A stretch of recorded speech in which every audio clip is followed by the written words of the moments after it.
Workshop है NEET exam day strategy. यानी fourth में जो एग्जाम आने वाली है, उस एग्जाम में 3 घंटे में आपको क्या करना चाहिए कि आपको जो मार्क्स अभी मिल रहे हैं मॉक टेस्ट में, उसमें कुछ प्लस हो, आपको टेंशन ना हो, आपको स्ट्रेस ना हो। ऐसी कौन कौन सी चीजें ध्यान में रखनी है, उसका निचोड़ आपको देने वाला हूँ। ऐसा तो वो कौन से टॉपर स्टूडेंट्स क्या क्या करते होंगे उस 3 घंटे में, अभी ये जो 13 दिन बचे उसमें क्या आपको नेट प्रैक्टिस करनी है, ताकि आप वहां पे 3 घंटे जो है वो एंजॉय कर पाए। 23 लाख स्टूडेंट्स ने नीट एग्जाम के लिए फॉर्म फिलअप किया है।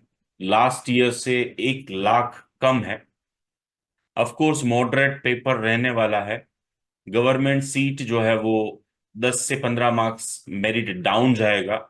और इसके रिलेटेड अपडेट मैं डेफिनेटली नीट एग्जाम के बाद आपको दूंगा। बट ये जो 23 लाख है, उसमें से 600 लोगों ने मुझे इंस्टाग्राम फेसबुक पे देखा, और ये जो वर्कशॉप है उसकी एडवर्टाइजमेंट से लैंडिंग पेज पे गए, उन्होंने रजिस्ट्रेशन किया, या फिर उनके पेरेंट्स ने रजिस्ट्रेशन किया, और फिर उसके बाद व्हाट्सएप ग्रुप में जुड़े।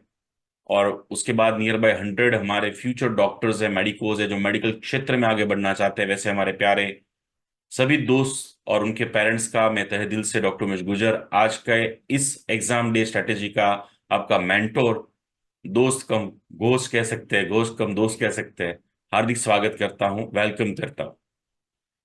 इस वर्कशॉप के अंदर जो है वो हम बातचीत करेंगे कि आप जो है किस तरीके से इन लास्ट 15 डेज में, 13 डेज वीकेंड से 100+ मार्क्स इंप्रूव कर सकते हैं, मार्क्स बढ़ा सकते हैं। एक पेरेंट्स का मैसेज आया कि सर, मेरा जो बेटा है, बेटी है, 500 से 600 के बीच में वो स्टक है, मार्क्स बढ़ नहीं रहे, तो क्या करना चाहिए। 1 घंटे के अंदर मैं आपको ये स्ट्रेटेजी देने वाला हूं कि आपको इस 13 दिन में क्या करना है कि आपके 100+ मार्क्स बढ़े। मैं आपको साथ में कुछ इंपॉर्टेंट 3 राउंड स्ट्रेटेजी दूंगा। यानी कि आपके एग्जाम में 3 घंटे में 180 एमसीक्यूज आपको सॉल्व करने हैं, और उसको अटेंड करने की 3 राउंड टेक्निक बताऊंगा। ओएमआर शीट जहाँ पे काफी स्टूडेंट्स मिस्टेक करते हैं, ओएमआर शीट जब हम बबलिंग करते हैं तो उसमें कहीं ना कहीं गलतियां होती है, देर आर सर्टन साइकोलॉजी, तो वो भी मैं आप सभी के साथ शेयर करूंगा। तुक्का लगाना चाहिए या नहीं लगाना चाहिए, जिसके बारे में हम बातचीत करेंगे। ये जो लास्ट 13 डेज हमारे बचे हैं, उसमें हमें क्या पढ़ाई करनी चाहिए, कौन से टॉपिक पे ध्यान देना चाहिए, मॉक टेस्ट कितनी देनी चाहिए, आपका रूटीन डेली टाइम टेबल और वीकली टाइम टेबल क्या होना चाहिए। इसके अलावा 10 मिस्टेक्स जो कॉमनली स्टूडेंट्स करते हैं, 100 आउट ऑफ 70 स्टूडेंट्स ऐसी मिस्टेक करके आते हैं, या तो फिर 10 में से कोई एक मिस्टेक करते ही करते हैं। तो ऐसी कौन सी मिस्टेक्स है जो आपको नहीं करनी है इस एग्जाम में। डू एंड डोंट्स, यानी कि एग्जाम में जब आप जा रहे हो, एग्जामिनेशन सेंटर पे पहुंच रहे हो, 4 तारीख को पहुंचोगे, तो कौन सी चीजें करनी है, कौन सी चीजें आपको नहीं करनी है, उसके प्राइमरी रूल्स रेगुलेशन क्या है, उसके बारे में बातचीत करूंगा। और ऑफ कोर्स सब इंपॉर्टेंट ट्रिक्स देने वाला हूं जो आपको बहुत यूजफुल होगी एग्जाम के लिए। क्या किया जाए कि आपके ये जो लास्ट कुछ दिन बचे हैं, उसमें आप बहुत मस्त तरीके से इंजॉय भी करो, और आपका परफॉर्मेंस भी बढ़े, not only in this last days but of course fourth में फाइनल वर्ल्ड कप के दिन भी। एग्जाम में 180 मिनट्स आपको मिल रही है, और उस 180 मिनट्स का मैनेजमेंट कैसे किया जाए, कैसे एक एक सेकेंड को यूटिलाइज किया जाए, ये बातचीत करेंगे। नेगेटिव मार्किंग होती है, अगर आपका एक आंसर गलत हुआ तो -1 होता है, अगर आपका एक आंसर सही हुआ तो +4 होता है। तो वो नेगेटिव मार्किंग कैसे रिड्यूस की जाए, यानी कि मैं आपको 1 घंटे में, अभी आपकी जो भी सिचुएशन होगी, कंफ्यूजन, टाइम मैनेजमेंट नहीं हो रहा है, मार्क्स नहीं बढ़ रहा है, सिलेबस कंप्लीट नहीं हो रहा है, कंसंट्रेशन नहीं है, एग्जाम का डर लग रहा है, जो मैंने आपको व्हाट्सएप ग्रुप में पूछा था, वो सिचुएशन से मैं आपको ये जो 13 दिन है उसको कैसे एंजॉय करना है, एग्जाम डे को आप कैसे मस्त स्माइल के साथ, विदाउट फियर, विदाउट टेंशन मजे करोगे उस 3 घंटे में, चाहे एग्जामिनर आपको कितना भी परेशान क्यों ना करने के लिए सोच के बैठा हो। और of course because of that reason क्या होगा कि मस्त आप इंजॉय कर पाएंगे अपनी एग्जाम, और अच्छे मार्क्स स्कोर कर पाएंगे। देखिए, ये सारा खेल जो है ना वो ये है कि नीट यूजी एग्जाम जो है वो 11th 12th आप प्रिपरेशन करते हो 2 साल तक, 365 डेज प्लस 365 डेज। और इस 2 साल में आपने बहुत सारी मिनी एग्जाम, बहुत सारी मॉक टेस्ट, बहुत सारी बोर्ड की एग्जाम, प्रैक्टिकल एग्जाम, बहुत सारी एग्जाम दे चुके हैं आप। बट ये 2 साल इज इक्वल टू ये लास्ट के 15 दिन है, और इज इक्वल टू वो एग्जाम के 3 घंटे। यानी आपकी सारी मेहनत वो तीन एग्जाम के 3 घंटे है ना, उसमें कुछ चीजें नहीं की तो सब कुछ पानी फेर सकता है। आपने सुना होगा कि एक स्टूडेंट है कि जो 700 600 500 स्कोर कर रहा था, और पता नहीं क्या हुआ एग्जाम में कि 100 मार्क्स कम आए जो आने चाहिए थे उससे। Because there are certain techniques method जो चाहिए। यानी आप देखिए कि 2 साल से क्रिकेट खेल रहे थे ग्राउंड में, फिर उसके बाद अभी जो 15 दिन या 13 दिन जो आपको ग्राउंड में खेलना है क्रिकेट, वो किस तरीके से खेलना है, क्या करना है कि आप फाइनल वर्ल्ड कप जो है, वो फाइनल 3 घंटे जो है नीट एग्जाम के, जिसकी 2 साल से इंतजार है, 2 साल से आप प्रिपरेशन कर रहे हो, वो आप इंजॉय करके खेल पाए, without stress, without pressure, without any kind of issue. और वो सारी चीजें मैं शेयर करने वाला हूं इस 1 घंटे के अंदर। देखिए, ये बात आप अच्छे से, अगर आप स्टूडेंट्स जो है जितने भी जुड़े हैं मेरे साथ, वो सभी को मैं सिंपली यही कहूंगा कि 2 years इक्वल टू 1 मंथ, या तो फिर ये 13 दिन, और इज इक्वल टू ये आपके 3 घंटे हैं एग्जाम के, जो 4 तारीख को आप एग्जाम देने वाले हो। क्रिकेट मैच में पहले ओवर का जितना इंपॉर्टेंस होता है उतने लास्ट ओवर का भी होता है। स्टूडेंट्स स्पेशली ये सोचते हैं कि भी अभी क्या हो जाएगा, नहीं भाई। आपने कुछ किया है पास्ट में या नहीं किया, डजेंट मैटर। कितने घंटे पढ़े हैं वो डजेंट मैटर। लेकिन अभी आपको 10 से 12 घंटे पढ़ना है मिनिमम। अभी आपको अपने आप को निचोड़ के रख देना है, हो सके उतनी मेहनत करनी है, और टेक्निक के साथ करनी है, इंजॉय के साथ करनी है, प्लानिंग के साथ करनी है। सेम, कोई भी रेस में हम दौड़ रहे हैं, 23 लाख लोग दौड़ रहे हैं, उसमें से 1,20,000 को सीट मिलेगी एमबीबीएस में।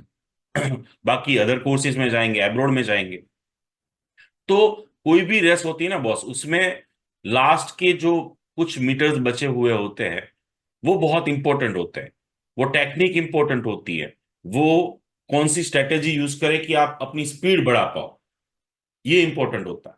अगर आपको माउंट एवरेस्ट फतेह करना है, 600 700 प्लस मार्क्स लाने हैं, या फिर जो अभी मार्क्स आ रहे हैं 400 300 जो भी, उसमें आपको 100 प्लस मार्क्स करने हैं, तो definitely what required, required strategy, required the planning, required की भी कि कौन से लोगों ने क्या क्या गलतियां की है वो जो मुझे नहीं करनी है, क्या सिली मिस्टेक्स होती है एग्जाम के उस 3 घंटे में, कैसे पेपर को अटेंड करना है, कैसे टाइम मैनेज करना है। क्योंकि हर एक 23 लाख स्टूडेंट्स में से सभी स्टूडेंट्स को वो 180 मिनट मिलेगी, वो 180 एमसीक्यूज मिलेगा, वही सेम पेपर होगा, वही सारी चीजें होगी। तो क्यों 50% ही एलिजिबल होते हैं? क्यों कुछ स्टूडेंट्स जो है वो अपना स्कोर जो आना चाहिए उससे कम आता है, कुछ स्टूडेंट्स सिली मिस्टेक कर देते हैं। तो देखिए, ये सारी चीजें ना हो, वो मैं सब कुछ आपको इस 1 आवर में शेयर करने वाला हूं। बस देखिए, नीट 25 में अगर बात करें तो सबसे पहला गुरु मंत्र और चाबी है सक्सेस की, वो है focus on what you have. Last 13 दिन में आपको फोकस जो करना है, वो करना है एक ही चीज पे। वो है आपके टॉपिक्स, चैप्टर्स, सब्जेक्ट्स, जो चीज हो चुकी है उस पे फोकस करना है। जो आपका है नहीं, जो आपका हुआ नहीं है, जो चैप्टर्स पढ़े नहीं है, या जो भी चीज आपके लिए डिफिकल्ट है, उसको टच करने की जरूरत नहीं है। क्यों? क्योंकि अगर आप जो नहीं है वहां पे फोकस करोगे, नई बुक्स, नया मटेरियल, नई चीजें, नया चैप्टर, नई कोई भी चीज, तो जो है वो भी हाथ से जाएंगे। यानी कि जो मार्क्स आपने लिखे हैं उसमें माइनस होंगे, प्लस नहीं होंगे। और अगर आपने जो है आपके पास लास्ट 15 दिन में, लास्ट 13 दिन में वहां पे फोकस किया, सिर्फ उसी चीज पे फोकस किया जो आपका है, और 3 घंटे में भी याद रखना, यही गुरु मंत्र है, यही सक्सेस की चाबी है। यही एक वर्ड है जो टेटू बना के लिख लो, याद रख लो, हाथ पे लिख लो कि I will focus on only one thing. मैं चाहूंगा कि आप दोहराए कि I will focus only on that thing, की जो मेरे पास है। किसी और ने कितना पढ़ा है, क्या है, दूसरी नई बुक्स, नया मटेरियल, नई चीज। देखिए, अभी मॉक टेस्ट दे रहे हो, या उस दिन 4 मई को एग्जाम में आप 180 एमसीक्यूज में से आपको 100 आ रहे हैं, तो पहले आपको क्या करना है, जो आपका है उसको बटोर लेना है। फोकस ऑन व्हाट यू है, 13 दिन में वही पढ़ना है, बार बार रिवाइज करना है, बार बार देखना है, बार बार समझना है जो आपका है। अगर नई चीज, नया चैप्टर, नया कोई भी चीज करने गए आप, तो जो जो आपका है वो भी आपके हाथ से चला जाएगा। नीट का सिलेबस की बात करूं तो 3 सब्जेक्ट है, टोटल 59 यूनिट्स, 98 चैप्टर्स, और टोटल पेजेस एनसीईआरटी बुक्स के अप्रोक्सीमेटली 2000। भाई, ये सब कुछ पढ़ने की अभी जरूरत नहीं है लास्ट मोमेंट पे। आपको ये जानना है कि ये टोटल सिलेबस में से कौन सी चीज जो है वो हाईली इंपॉर्टेंट है। लास्ट 5 साल में बायोलॉजी, फिजिक्स और केमिस्ट्री में से कौन से चैप्टर या टॉपिक्स में से मैक्सिमम नंबर ऑफ क्वेश्चंस पूछे गए। तो फर्स्ट कॉलम वाली चीजें रिवीजन लास्ट 10 to 15 डेज में करनी चाहिए, क्योंकि वो इंपॉर्टेंट टॉपिक्स है और इजी है। इंपॉर्टेंट है और इजी है। तो ये बायोलॉजी की बात है। तो बायोलॉजी की अगर आप इंपॉर्टेंट टॉपिक्स निकालना चाहते हैं तो ये चार्ट देखिए वेटेज वाइज। तो जो हाईली इंपॉर्टेंट यानी कि जो जिसमें फ्रिक्वेंटली क्वेश्चंस पूछे गए हैं, जो हाईली स्कोरिंग है, ठीक है, उन सभी चीजों में ज्यादा फोकस करना चाहिए। उन सभी चीजों में आपको रिवीजन ज्यादा करना चाहिए। तो सर ये पता कहां से चलेगा? तो ये टेबल जो है वो मैं आपके साथ शेयर कर दूंगा, है ना। तो जो हाईली इंपॉर्टेंट टॉपिक्स है जिसमें से 8 to 10 एमसीक्यूज पूछे जाते हैं, उस पे ही ध्यान ज्यादा देना चाहिए, उसको ज्यादा रिवाइज करना चाहिए, ताकि आप मैक्सिमम स्कोर कवर अप कर पाओ। वैसे ही केमिस्ट्री में पूरा सिलेबस पढ़ने की अभी जरूरत नहीं है, पूरा रिवीजन करने की जरूरत नहीं है और पॉसिबल भी नहीं है।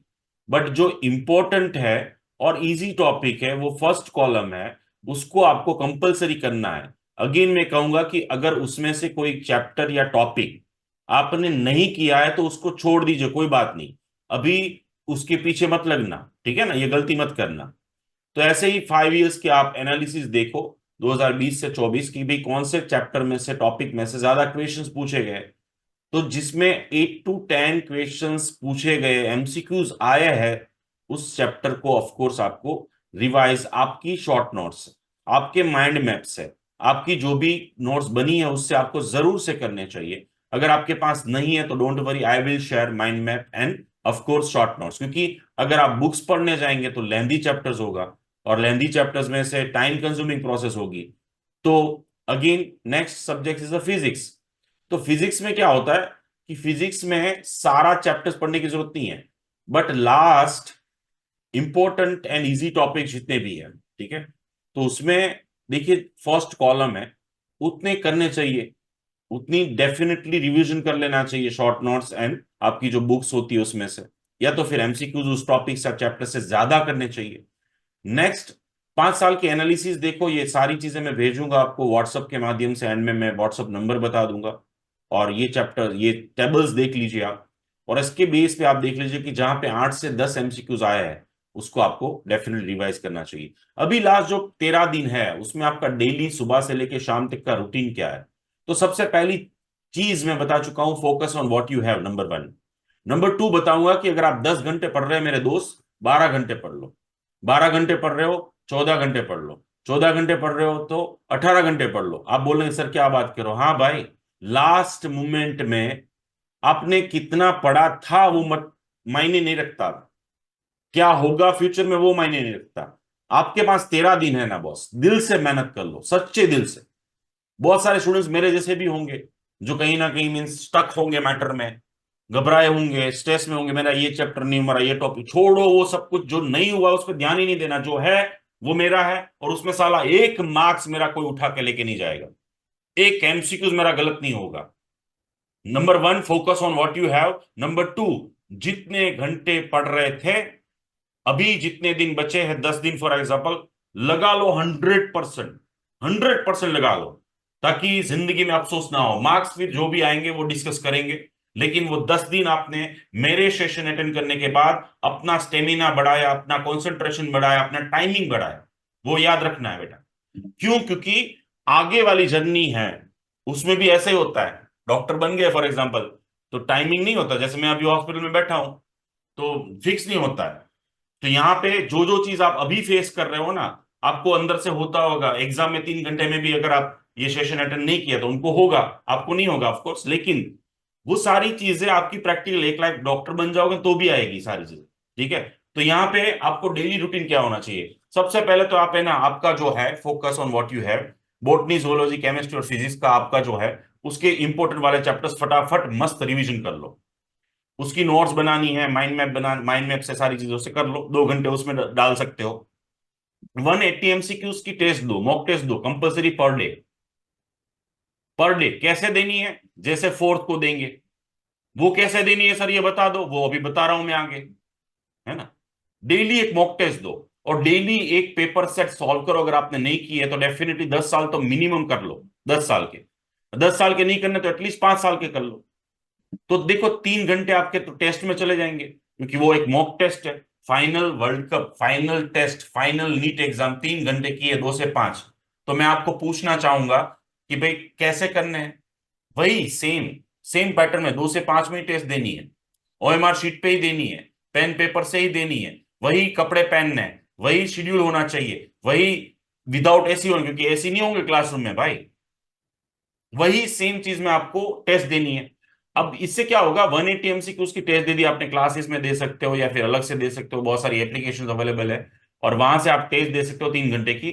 वहां पे आपके जो भी इक्वेशन गलत हुए, जो आपके है, उसमें डाउट सॉल्विंग करो, उसकी शॉर्ट नोट्स पढ़ लो, उसका रिवीजन कर लो। फॉर्मूला में गलती हो रही तो वहां पे वो चेक कर लो, है ना। प्रीवियस ईयर्स के पेपर जो है वो करने चाहिए, और उसका डाउट सॉल्विंग करना चाहिए। और एंड ऑफ द डे सोने से पहले सारी चीजें रिवाइज कर लो एक बार। अब वो करने से क्या होगा पता है, यानी कि जो डाउट सॉल्विंग सारी चीजें लिखी होगी आपने एक पेपर पे, अभी सारा कंसेप्ट क्लियर होगा, धीरे धीरे वेट करना थोड़ा, है ना। तो डाउट सॉल्विंग जो भी लिखा, जैसे फॉर एग्जांपल बायोलॉजी में आपको जो चैप्टर आपका था उसमें से क्वेश्चन गलत हो गए, दो में कंफ्यूज हो गए, या फिर फॉर्मूला कैलकुलेशन में गलती आ गई, या फिर मिक्स मैच वाले क्वेश्चन में टाइम कंज्यूमिंग हो गया, वो सारी चीजों के एक एक पेपर के बाद लिखोगे क्या गलतियां कर रहे हो आप, कौन से वीक पॉइंट है आपके, पेपर पे लिखना। बेटा याद रखना कि लिखना है, या ऐसे ही नहीं, यानी कि वो जो पूरा है ना रेट्रोगेट स्टडी होती है अपने आप की, यानी कि 3 घंटे के 180 एमसीक्यूज का मैंने पेपर दिया। आप एक पेपर दो, अल्टरनेट डे पेपर दो, जितना आपका हो सकता है उतना करो, प्रेशराइज नहीं होना है। अगर आप पर डे एक पेपर लिखते हो तो भी इनफ है, ठीक है। प्रीवियस ईयर का या फिर आपके ट्यूशन क्लासेस का आपने टीचर ने जो दिया है वो सब कुछ, ठीक है। तो थिंग इज दैट कि तब तो डेली रूटीन कुछ ऐसा होना चाहिए, यानी कि मेनली अगर आप देखें तो क्या हो, डेली रूटीन में जितने घंटे पढ़ते हो उसमें 2 घंटे प्लस कर दो, number one. Number two, daily एक मॉक टेस्ट मिनिमम दो, 180 एमसीक्यूज की, वही 2 से 5 में दो, ताकि आपका बायोलॉजिकल क्लॉक सेट हो। 1 से 6 खाना नहीं मिलने वाला है आपको, खाने की आदत मत डालना, इस टाइमिंग पे ब्रेक की आदत मत डालना। यानी कि बायोलॉजिकली आपकी बॉडी को आपको सेट करना है उस एनवायरनमेंट के लिए, विदाउट एसी, ओएमआर शीट पे बबलिंग के साथ, प्रैक्टिस के साथ टेस्ट देनी है। इससे फायदा ये होता है कि आप 15 बार, 13 बार, 12 बार, 10 बार प्रैक्टिस कर लोगे, तो उस 3 घंटे में आपकी बॉडी को एटलीस्ट उस चीज का स्ट्रेस नहीं रहेगा। किस चीज का स्ट्रेस नहीं रहेगा, 180 एमसीक्यू उसको झेलना, उसको पढ़ना, उसके ऑप्शन देखना, बबलिंग करना, वो 3 घंटे बैठना, वो गर्मी, वो हर चीज, एनवायरमेंट का स्ट्रेस नहीं रहेगा। आप उतनी बैटिंग कर पाओगे, उतने ओवर खेल पाओगे, उतनी सारी चीजें कर पाओगे, है ना। तो thing is that, simple thing is that कि आपको डेली रूटीन जो है उसको इस तरीके से आपका फॉलो होना चाहिए। नेक्स्ट, एक मस्त टाइम टेबल बना दीजिए वीक 1 एंड वीक 2 का भी। इस टाइमिंग पे मैं टेस्ट नंबर 1 दूंगा, इस टाइमिंग पे डाउट सॉल्विंग करूंगा, इस टाइमिंग के मेरे जो हाईली इंपॉर्टेंट टॉपिक पीसीबी के हैं, हाईली इंपॉर्टेंट मींस 8 से 10 क्वेश्चन पूछे गए, वही थियरी बार बार रिवाइज करनी चाहिए, जो इजी भी है और ऑफ कोर्स हाई स्कोरिंग है। और एवरी वीक एंड पे एक उस टॉपिक पे जो आपके वीक टॉपिक बन रहे पर डे, जैसे आपने निकाला कि भाई मेरा बायोलॉजी में ये वीक टॉपिक आ रहा है, ये केमिस्ट्री में मेरा वीक टॉपिक आ रहा है, जो था मेरा बट 11 का था लेकिन थोड़ा सा कंफ्यूज हो रहा, थोड़ा सा मैं भूल रहा हूं, तो उसको पर्टिकुलरली टाइम दीजिए, एवरीडे एंड वीक के एंड में भी देना चाहिए। नेक्स्ट 7 डेज का इस तरीके से होना चाहिए, डेली आप मल्टीपल सब्जेक्ट्स का रिवीजन कीजिए, अगर रिवीजन कर रहे हैं तो। यानी एक सब्जेक्ट पर फोकस नहीं करना चाहिए वरना थकावट होगी। मल्टीपल सब्जेक्ट, क्योंकि मल्टीपल एग्जाम होने वाली है, एक पेपर में हर चीज आने वाली है, सिर्फ एक पेपर में बायोलॉजी नहीं आएगा। तो इस तरीके से आपको मल्टीपल सब्जेक्ट्स पर डे पढ़ने चाहिए। स्टार्टिंग ऑफ द, अभी के लिए याद रखना मैं ये बात कर रहा हूं, अभी ये जो 13 दिन का टाइम टेबल है ना उसकी स्ट्रेटेजी बता रहा हूं कि अभी क्या करना है। तो अभी जो 13 दिन है उसमें डिफिकल्ट सब्जेक्ट से स्टार्ट करो ताकि आपका स्टेमिना बढ़े, और एंड में जो है वो आपको इजी वाला सब्जेक्ट रखना है ताकि आप लॉन्ग टर्म यानी कि 2 घंटे प्लस स्टडी कर पाओ। एग्जाम में उल्टा करना होता है, ठीक है। वो एग्जाम वाली बात, 3 घंटे वाली बात मैं अभी आगे कह रहा हूं। तो start from the difficult subjects, यानी कि आपका अभी जो रूटीन है उसमें फिजिक्स आपके लिए डिफिकल्ट है तो वहां से स्टार्ट कीजिए, केमिस्ट्री, फिर उसके बाद बायोलॉजी, ताकि आपका स्टेमिना इंक्रीज हो, आवर्स इंक्रीज हो, कंसंट्रेशन इंक्रीज हो। एग्जाम पैटर्न को फॉलो कीजिए। एग्जाम आपको पता है दोपहर को ही होती है, दोपहर के 2 से 5 होने वाली है, 3 घंटे की। 1 बजे आप रिपोर्टिंग एंटर हो जाएंगे, 12 बजे एग्जाम सेंटर पे पहुंच जाएंगे, यानी 12 से 6 आपको किस तरीके से रहना है, कैसे कपड़े पहनने हैं, बोल पेपर पेन का सेट का वो करना चाहिए। दोपहर को सोने की आदत है तो हटा दीजिए, खाने की आदत है इस टाइमिंग पे तो हटा दीजिए। आपकी बॉडी को, एंटायर बॉडी को 10 दिन के लिए नीट यूजी 2025 4 मई के लिए तैयार कर दीजिए। उससे सच में 50% स्ट्रेस आपकी बॉडी का खत्म हो जाएगा। आपका स्टेमिना जो रेडी हो जाएगा बैटिंग करने के लिए। 180 एमसीक्यूज जो पूछे जाएंगे, जो 180 मिनट्स में सॉल्व करने हैं, उसकी क्या स्ट्रेटेजी होगी, उस 3 घंटे में कैसे बैटिंग करनी है आपको, कैसे चौके पे छक्के लगाने हैं, वो मैं अभी आगे बताऊंगा। बट वो एनवायरमेंट में लाने के लिए अभी ये जो 10 दिन है, 12 दिन 15 दिन है, उसमें क्या करना है, एग्जाम पैटर्न को 100% फॉलो करना है। आपको शायद बिलीव नहीं होगा, लेकिन 72% लोग जो एग्जाम पैटर्न को फॉलो ही नहीं करते, वो उल्टा करते हैं, और इसकी वजह से वहां पे जब एग्जाम देने जाएंगे तब उनको नींद आएगी। यानी कि खाने की आदत होगी तो वो भूख लगेगी, चाय पीने की आदत होगी तो वो चाय याद आएगी, कॉफी पीने की आदत तो कौन याद करवाए, आपका ब्रेन। आपका ब्रेन आपको याद करवाए, आपकी बॉडी की बायोलॉजिकल क्लॉक आपको याद करवा रही है। सेम एनवायरमेंट में सेम तरीके से आपको जो है वो टेस्ट देनी है, एग्जाम पैटर्न को फॉलो करना है। अभी 15 दिन के लिए पास्ट में क्या किया था, पास्ट में मेरे अच्छे मार्क्स आ रहे थे, पास्ट में मेरी ये पढ़ाई नहीं हुई, मेरे ये चैप्टर स्किप हो गए, 11th मुझे ये क्रिएट कर रहा है, 12th मेरा ये हुआ, मेरा ये हुआ। भूल जाओ सब कुछ। फ्यूचर में 4 तारीख के बाद क्या रिजल्ट आएगा, 720 में से अच्छे मार्क्स नहीं आए तो क्या, अच्छे आ गए तो क्या, 5 कम हो गए तो क्या, पेपर डिफिकल्ट हो गया तो क्या। फ्यूचर की टेंशन छोड़ो। 13 दिन जो बचे हैं ना मेरे भाई, उसमें क्या करना है, एक ही चीज, दिल से मेहनत करनी है, लर्निंग एटीट्यूड के साथ कि मुझे कुछ सीखना है, मेरे 100% देने हैं। मैं डेली की एक मॉक टेस्ट दूंगा, डाउट सॉल्व करूंगा, लिस्ट बनाऊंगा कि मैं कौन सी मिस्टेक कर रहा हूं, कहां पे मिस्टेक कर रहा हूं, एमसीक्यूज में मिस्टेक हो रही है, क्या क्या मिस्टेक्स हो रही है, वो हर चीज नोट डाउन करूंगा, उसके ऊपर 2 घंटे काम करूंगा कि वो सेम मिस्टेक दूसरे यानी कि कल पेपर में ना हो। आज के पेपर में जिस टॉपिक से मुझे क्वेश्चन नहीं आया है और वो मेरा है, वो चैप्टर मैंने अच्छे से किया था और फिर भी मेरी गलत आंसर हुआ, कोई बात नहीं, लेकिन कल उसमें से कोई क्वेश्चन आए तो गलत नहीं होना चाहिए, यानी कि प्रेजेंट मोमेंट में रहना है। पास्ट की चिंता नहीं करनी है, फ्यूचर का नहीं सोचना है, प्रेजेंट मोमेंट में आपको रह के तैयारी करनी है। And run behind the knowledge, not behind the marks. अभी मार्क्स की ज्यादा मत सोचिएगा, ठीक है। 15 दिन की स्ट्रेटेजी जो है उसमें 10 से 12 घंटे मिनिमम स्टडी कीजिए, एग्जाम पैटर्न को फॉलो कीजिए, मैक्सिमम रिवीजन कीजिए, जो हाईली इंपॉर्टेंट टॉपिक जो आपके हैं, मेरे एग्जाम के नहीं। 180 में से 180 एमसीक्यूज अटेंड करना जरूरी नहीं है, 720 में से 720 आना जरूरी नहीं है, आए तो अच्छी बात है।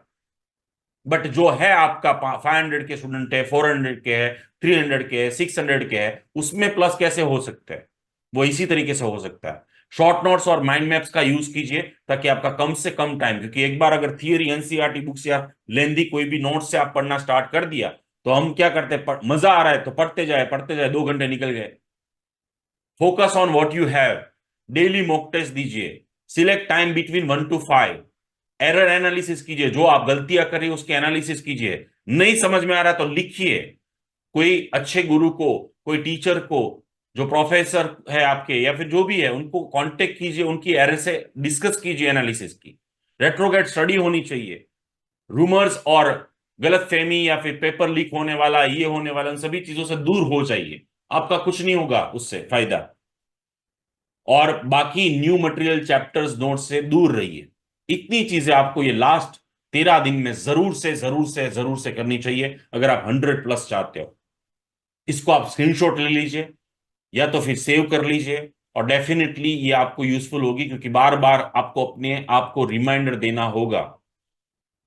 एग्जाम सेंटर का लिस्ट जो है वो शायद 2 या 3 दिन में आ जाएगा एनटीए की वेबसाइट पे। एडमिट कार्ड 27 से 30 तारीख के बीच में आएगा। आंसर की जो है वो 10 मई से 15 मई के बीच में रिलीज होगी। और आंसर की को चैलेंज आप कर सकते हो 20 से 25 में, और रिजल्ट डिक्लेयर होगा फर्स्ट वीक ऑफ जून। और ये इमेज मैं आपको ग्रुप में भेज देता हूँ। और जैसे ही भाई आएगा ये सारी चीजें, I update in the group, WhatsApp group जहां से आप मेरे साथ जुड़े हो, उस ग्रुप में मैं आपको अपडेट दे दूंगा। तो आपको बार बार वेबसाइट पे जाके विजिट करने की जरूरत नहीं है, उसके बारे में सोचने की जरूरत नहीं है, टेंशन लेने की जरूरत नहीं है। आपका फ्रेंड फिलोसोफर एक दोस्त है जो आपको आपका टाइम बचाना चाहता है। वो चाहता है कि आप वो 15 मिनट, वो 20 मिनट एमसीक्यू सॉल्व में, डाउट सॉल्विंग में या फिर तैयारी में लगा दे, ताकि आप जो डिजर्व करते हो, जो आपके मार्क्स आने चाहिए, उसमें कुछ प्लस हो जाए। नाउ एग्जाम डे की स्ट्रेटेजी। तो भाई सबसे पहले तो एडमिट कार्ड आएगा। एडमिट कार्ड की 2 कॉपी, उसका एक वीडियो भी भेज दूंगा। 2 कॉपी निकलवानी है, क्या ध्यान लगा, क्या लगाना है, वो सब कुछ मैं बताऊंगा। तो सिंपल होता है, उसमें साइन करनी होती है, 2 कॉपी प्रिंट निकालनी है और प्रिंट निकाल के उसके ऊपर फोटो लगानी होती है।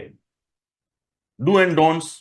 तो भाई एडमिट कार्ड के बाद आपको क्या करना है, आपको पता ही है। देखिए ये पुराना है, यहाँ पे आपका 1 से 5 का टाइम, 2 से 5 का टाइमिंग रहेगा, 20 नहीं रहेगा, 3 घंटे ही रहेंगे। 1:15 को आपको एग्जामिनेशन हॉल में एंट्री मिलेगी, ऑक्यूपाइंग सीट, यानी कि आप बैठ सकते हो। फिर लास्ट एंट्री 1:30 पे हो सकती है, 1:30 के बाद कोई जा नहीं सकता। तो इसका मतलब ये हुआ कि 12:30 बजे से पहले आपको एग्जामिनेशन सेंटर पे पहुंचना पड़ेगा और फाइनली 5 बजे आपकी एग्जाम कंप्लीट होगी। ये रूटीन रहेगा इस साल का। नाउ कौन से कपड़े पहनने हैं, कौन से कपड़े नहीं पहनने, ज्यादातर सबको पता होता है। बट आपको इतनी चीजें लेके जानी है: NEET admit card, passport size photograph, आपका normal ID proof, Aadhaar card या जो भी आईडी प्रूफ हो है वो लेके जाना है। बस ये 3 चीज लेके जानी है। बाकी की जो भी चीज है, मटेरियल है, पर्स है, खाने की कोई चीज है, वो सारी चीजें वहां पे अलाउ नहीं होगी। ठीक है, इनसाइड द एग्जामिनेशन सेंटर ये सारी चीजें आप जो भी लेके जाएंगे वो सारी चीजें बाहर रखवा दी जाएगी। तो आपको याद रखना है कि ये सारी चीजें आपको एग्जामिनेशन हॉल में लेके जाएंगे नहीं। सो हमने बात की 15 दिन में क्या करना है। दूसरी बात की हमने कि भी लास्ट अभी एग्जाम एडमिट कार्ड कब आएगा। फिर बात की एग्जामिनेशन सेंटर पहुंचने तक क्या क्या करना है, क्या लेके जाना है, क्या नहीं लेके जाना है। अब आप थोड़ा सा इमेजिनेशन कीजिए कि आप जो है वो एग्जामिनेशन सेंटर पे पहुंच गए। ठीक है, आप एग्जामिनेशन सेंटर पे इस तरीके से पहुंच जाएगा, बहुत भीड़ होगी। ऑफ कोर्स आपको क्या करना है, पेरेंट्स को स्पेशली मैं रिक्वेस्ट करूंगा कि बाहर धूप में खड़े होके कोई मतलब नहीं है। आप अपने बच्चों को ड्रॉप करो, तो लेट देम गो इनसाइड। जैसे ही वो इनसाइड जाए, आप धूप में ना बैठिए, आप कहीं छांव में चले जाइए। और जैसे ही बच्चे इनसाइड जाएंगे उनका पूरा चेकअप होगा। कपड़े स्लीपर ऐसे पहनने चाहिए, मैं तो कह रहा हूँ नाइट ड्रेस पहन के ही जाओ। हाफ स्लीव की टी शर्ट पहन लो, नीचे पजामा पहन लो जिसका एक ही पॉकेट हो, क्योंकि पॉकेट वाला होगा तो भी प्रॉब्लम होगी। ठीक है, और कंफर्टेबल कपड़े है वही पहन के जाओ क्योंकि गर्मी है। नेक्स्ट, आपको वहां से क्या करना है, आपके क्लासरूम में जाके बैठना है। क्लासरूम में जैसे ही आप बैठेंगे, आपके रोल नंबर जो होगा उसके ऊपर आपको 2 चीज मिलेगी। एक तो पेपर मिलेगा और एक ओएमआर शीट मिलेगी। ऑफ कोर्स दोनों चीज सील होगी। ठीक है, थोड़ा सा विजुअलाइजेशन कीजिएगा, थोड़ा सा समझने का प्रयत्न कीजिएगा, बहुत इंपॉर्टेंट है। अब आप बैठ गए, बैठने के बाद जैसे ही आपके हाथ में ये चीज आती है, सबसे पहले आपको क्या करना चाहिए, 2 सेकेंड, 20 सेकेंड, 15 सेकेंड के लिए अपनी आंख बंद करो और ये बात मेरी दोहरा देना, प्लीज दोहरा देना अगर आप थोड़ा सा अच्छा परफॉर्मेंस चाहते हो। सबसे पहले ये कहना कि भाई मुझसे जो हो सकता था, मेरी जितनी औकात थी, उतना मैंने लास्ट 2 साल में सब कुछ कर लिया है। अब ये जो 3 घंटे है उसमें 180 एमसीक्यूज एग्जामिनर को, नेशनल टेस्टिंग एजेंसी को, नेशनल बोर्ड ऑफ एग्जामिनेशन को या फिर एनएमसी यानी कि नेशनल मेडिकल कमीशन को, जिसको जो पूछना है वो पूछ ले, उखाड़ना है उखाड़ ले। मुझे जो आता होगा, जो मेरा है, वो मैं लेके जाऊंगा आज किसी भी कंडीशन में। जो मेरा है वो मैं लेके जाऊंगा आज किसी भी कंडीशन में, और उस पे ही मैं फोकस करूंगा। और thank you so much for everything. भगवान को शुक्रिया करना है, अपने माँ बाप को याद करना है, and open the seal and start the examination. तो उसमें सबसे पहले चीज जो मैं बताना चाहूंगा कि भी आपको सारे इंस्ट्रक्शंस उसके ऊपर जो लिखे होते हैं वो आराम से पढ़ने चाहिए, क्योंकि आपके पास 15 से 20 मिनट होता है। ठीक है, 15 से 20 मिनट का टाइमिंग होता है। कोई हड़बड़ी मत करो, क्या आसपास में चल रहा है, कौन क्या कर रहा है, किसी को अपनी जगह बैठने की नहीं मिल रही, किसी का कुछ और प्रॉब्लम हो रहा है, किसी को पसीना हो रहा है, किसी को पंखा नहीं चल रहा है, don't care about that thing. Last thing, next thing ये है कि भी 4 टोटल सब्जेक्ट्स है उसके अंदर, उसमें 180 एमसीक्यूज है और 720 मार्क्स की है। इस तरीके से पेपर स्टार्ट होता है, फिजिक्स से स्टार्ट होता है। ठीक है ना। तो फिजिक्स यूजुअली क्यों रखा जाता है, क्योंकि वो डिफिकल्ट है, इसीलिए पहले रखा गया है, ताकि आप डिफिकल्टी वाला, अरे बाप रे फिजिक्स आ गया। फिर टेस्ट इसीलिए तो 15 दिन प्रैक्टिस करनी है, मैं नेट प्रैक्टिस करने के लिए बोल रहा हूं ना। अभी क्या करना है कि आपको फिज जो आपके लिए इजी सब्जेक्ट है, जैसे बायोलॉजी में बॉटनी इजी है या जूलॉजी इजी है, तो वहां से आपको पेपर स्टार्ट करना है 180 एमसीक्यूज का। फिजिक्स के करने की जरूरत नहीं है, इजीएस्ट टॉपिक और सब्जेक्ट जो आपका है ना वहां से स्टार्ट करो। फिर उसके बाद केमिस्ट्री या फिर उसके बाद जो सबसे डिफिकल्ट सब्जेक्ट है वो हमेशा लास्ट में रखो, ताकि आप घबरा ना जाओ, टेंशन ना हो, एड्रेनालिन सिकरेट ना हो जाए, पसीना ना हो जाए, आपको हार्ट बीट ना बढ़ जाए, मुंह ना सूख जाए, डर ना जाओ आप, है ना। नेक्स्ट एक 3 राउंड स्ट्रेटेजी, यानी कि 180 एमसीक्यूज को 3 राउंड में अटेंड करने हैं आपको, बहुत इंपॉर्टेंट स्ट्रेटेजी है। मैं फिर से एक बार रिपीट कर दूं, फिर से एक बार दोहरा दूं। वो ये है कि आप एग्जामिनेशन सेंटर पहुंचे, आप एंटर हुए, आप क्लासरूम में गए, क्लासरूम में बैठे, आपको बैठ के ये बोलना है कि I will focus on what I have. मेरे जो मार्क्स आ रहे हैं 400 500, वो पहले मैं खींच लूंगा, तोड़ लूंगा, उखाड़ लूंगा। एग्जामिनर को जितना डिफिकल्ट पूछना है, जो भी पूछना है पूछ ले, मुझे कोई फर्क नहीं पड़ता है। मैंने जितनी मेहनत की थी दिल से की है, और मुझे उसका रिजल्ट मिलेगा। And thank you God, thank you parents and everything, and start with confident, with big smile. और वहां पे आपको इजीएस्ट सब्जेक्ट से स्टार्ट करना है, पेपर आपका कहीं से भी स्टार्ट क्यों ना हो रहा हो। Next, 3 round strategy. वो स्ट्रेटेजी क्या है, यानी कि आपको 180 एमसीक्यूज 3 राउंड में अटेंड करना है। Round 1, round 2, round 3। यानी कि फॉर एग्जाम्पल ये एक पेपर है, उसमें देखिए साइकोलॉजी क्या होती है, आप ट्राई टू अंडरस्टैंड। अभी आपको ये सारी चीजें जो 4 तारीख को 3 घंटे में करनी है, जो आप कल से ऐसे ही सारी चीजें रिपीट करेंगे, ये सारी टेक्निक अभी यूज करेंगे तो वहां पे यूज होगी।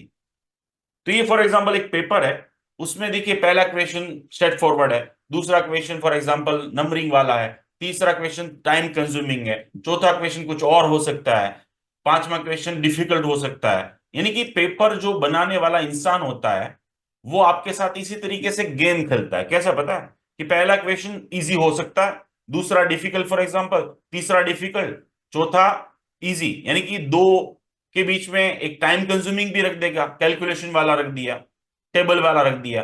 अब हमारा प्रॉब्लम यह है कि हम सीक्वेंस में अटेंड करते हैं, यानी पहला किया, फिर दूसरा किया, फिर तीसरा किया, पांचवा किया, छठा किया। जो नहीं आ रहा है, जिसमें टाइम जा रहा है, वहां पे हम टाइम दे रहे हैं। और होता यह है कि जो हमारा था वो कम टाइम पढ़ने की वजह से वो रह गया। तो इसलिए ये राउंड 1 2 और 3 टेक्निक जो हमें यूज करनी है, इसीलिए हमें राउंड 1 2 3 टेक्निक यूज करनी है, ताकि आपको फायदा ये हो कि कितना भी ट्रिक यूज करे एग्जामिनर, लेकिन राउंड 1 2 टेक्निक यूज करने का फायदा ये है कि 180 एमसीक्यूज है ना मेरे दोस्त, 180 एमसीक्यूज जो होते हैं, जो आपको 180 मिनट्स में सॉल्व करने हैं, उसमें इजी वाले अभी तक के लास्ट 10 साल की एनालिसिस, सॉरी 5 साल की एनालिसिस की बात करूं मैं, तो लास्ट 5 साल में इजी वाले 90 एमसीक्यूज पूछे गए। मीडियम यानी कि थोड़े से डिफिकल्ट हो, थोड़े से टाइम कंज्यूमिंग वाले हो, थोड़े से कैलकुलेशन वाले हो, वो 65 एमसीक्यूज पूछे गए। यानी यहाँ पे 400 मार्क्स कवर करना इजी बात है, याद रखना, अगर आपने ये टेक्निक यूज की थी। और डिफिकल्ट वाले नियर बाय 25 एमसीक्यूज होते हैं, जो काफी डिफिकल्ट होते हैं। आउट ऑफ सिलेबस तो मुश्किल से 3 या 4 क्वेश्चन होते हैं आउट ऑफ सिलेबस, जो लोग कहते हैं, लेकिन एक्चुअल में आउट ऑफ सिलेबस नहीं होता है वो। तो 80 में से मैं ये बता दूं 20 से 25 क्वेश्चन तो रिपीटेडली पूछे जाते हैं, और इसीलिए मैंने बोला आपको कि लास्ट 5 साल के पेपर कर लेना भाई। अब राउंड 1 2 और 3 में क्या होगा कि 180 एमसीक्यूज में अगर आप सीक्वेंस में एक नंबर से जाओगे, तो बीच में डिफिकल्ट वाले भी आएंगे, मीडियम वाले भी आएंगे, और आप वो आपका टाइम खा जाएगा, वो टाइम आपका चला जाएगा। इसलिए राउंड 1 में क्या करना है, आपके जो इजी है, जो आपका है, उसको कवर अप कर लो। राउंड 2 में जो मीडियम वाले हैं, जहां पे थोड़ा सा टाइम ज्यादा लगेगा, कैलकुलेशन वाले हैं, टेबल वाले हैं, जो आगे दिखाऊंगा मैं आपको, वो राउंड 2 में करो। और राउंड 3 में जो आपको आता ही नहीं है, जो आपको समझ में नहीं आ रहा, जो आपका कप ऑफ टी है ही नहीं, जो आपने पढ़ा ही नहीं है, उसके ऊपर क्यों टाइम अभी वेस्ट कर रहे हो, वो राउंड 3 में करना ना। पहले जो आपका है, जो 400 500 600 मार्क्स के आप स्टूडेंट्स है, 700 मार्क्स के स्टूडेंट्स है, पहले इतने तो हम कवर कर ले, पहले उतने तो ले ले। और उसमें इजी वाले फर्स्ट राउंड में, मीडियम वाले सेकेंड राउंड में, डिफिकल्ट वाले थर्ड राउंड में। और उसमें अभी प्रैक्टिस करनी पड़ेगी। ये जो 13 दिन है ना, उसमें आप टिक लगाते रहो कि this one is the done, this one is the left, this one is the round one, round to, यानी कि 1 2 भी लिख सकते हो, 3 भी लिख सकते हैं, और वहां पे क्वेश्चन के सामने ये भी लिख सकते हैं एम, यानी मीडियम वाला डिफिकल्ट, यानी एम लिखा होगा वो सेकंड राउंड में चूज करोगे, और थर्ड राउंड में डी वाला, या तो 1 2 3 भी लिख सकते हो, और अगेन इंग्लिश अल्फाबेट में लिखिए ताकि जल्दी से आप वो कर पाए आगे। फॉर एग्जाम्पल आप पेपर सॉल्व करने बैठो, मैंने जैसे बताया आपको है ना, उसमें क्या होता है कि ये जो पेपर सॉल्व कर रहे हो आप, उसमें कुछ क्वेश्चन बीच में डिफिकल्ट भी होंगे, न्यूमेरिकल्स भी होंगे, कैलकुलेशन बेस भी होंगे, मिक्स मैच वाले भी होंगे, लिस्ट वाले भी होंगे कि यहाँ पे ये वाला लिस्ट बनाओ।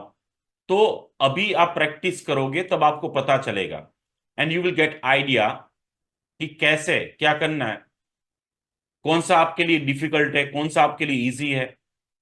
सबसे इंपॉर्टेंट चीज अगर मैं बता दूं तो दैट्स द मैनेजमेंट। ये round 1 2 technique will give you the time, यानी जो इजी वाले हैं वो 40 सेकेंड में हो जाए, मीडियम वाले हैं वो फॉर एग्जांपल 70 to 75 सेकेंड में हो जाए, तो डिफिकल्ट वाले में आप थोड़ा ज्यादा टाइम दे पाओगे। That's what the time management, यानी 180 मिनट्स आपके पास है, उसको मैनेज करने की जो टेक्निक है वो क्या है। राउंड वन में फॉर एग्जांपल आप जाओगे तो यहाँ पे सॉरी 180 मिनट दिखेगा, तो अगर इजी वाले 40 सेकेंड में आप कर लेते हो तो मीडियम वाले के पास आप 75 to 80 सेकेंड दे सकते हो, और डिफिकल्ट वाले को थोड़ा और ज्यादा टाइम दे सकते हो लास्ट में जो बचा। लेकिन इससे फायदा ये होता है कि आपका जो है वो पहले मिल गया, इजी वाले थे वो स्कोरिंग ले लिया, सेकंड मीडियम वाले को थोड़ा जहां टाइम देने की जरूरत है वहां पे टाइम भी दे दोगे आप, और थर्ड आप अलग से निकाल पाओगे डिफिकल्ट वाले, जो आपका हो सकता है कि आपको उस टाइम पे मदद करे डिसाइड करने के लिए कि तुक्के लगाने हैं, गैस करना है, अटेंड करने चाहिए, नहीं करने चाहिए, क्या करना चाहिए।